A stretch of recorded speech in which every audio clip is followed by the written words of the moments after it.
waxaan joognaa على عرفة saa u jeedaan buurtan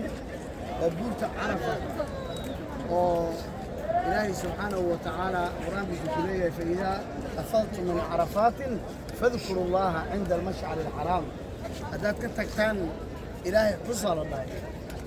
oo dhamaysataan buurta Carafa 'inda al-mash'ar al-haram meeshaan aan taaganahay oo dhan waa meel waxa waaye barakaysan waay al-Carafa ركن أعظم ركن قوي إنه حج كمنك ماشان إيمانين حج كيس وحكم الجيران الحج عرفة يقول النبي عليه الصلاة والسلام مركب مناقة سانجونا أو بورتي عرفة أنت خلق يا إذا كأوجدان قارب بورتي ساريين بورتي إلا فوق واجب معها إن القرآن عن كسر السنة رايو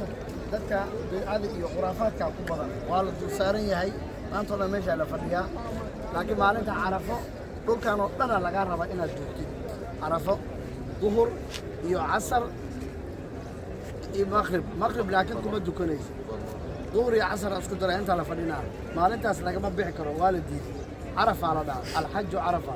dadka maalinta oo hajka oo dhan tay socdaan sida telefishinka idinka ka aragteen laga ma bixi karo meelan ka soo galnay oo bidaayatu Carafa iyo nihaaya Carafa marka أنت أنا أساس هذا ما أنت أسمع ميل أو وحواي ما أنت كلها الواي ليش أسألوا التاجين هاي إلهي العصايا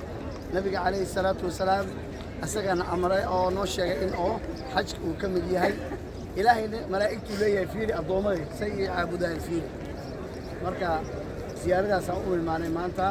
إن شاء الله بعد ما سنتني يمكن وقت مسكعلي واي شعب هذا الأخوة كده إن شاء الله السلام عليكم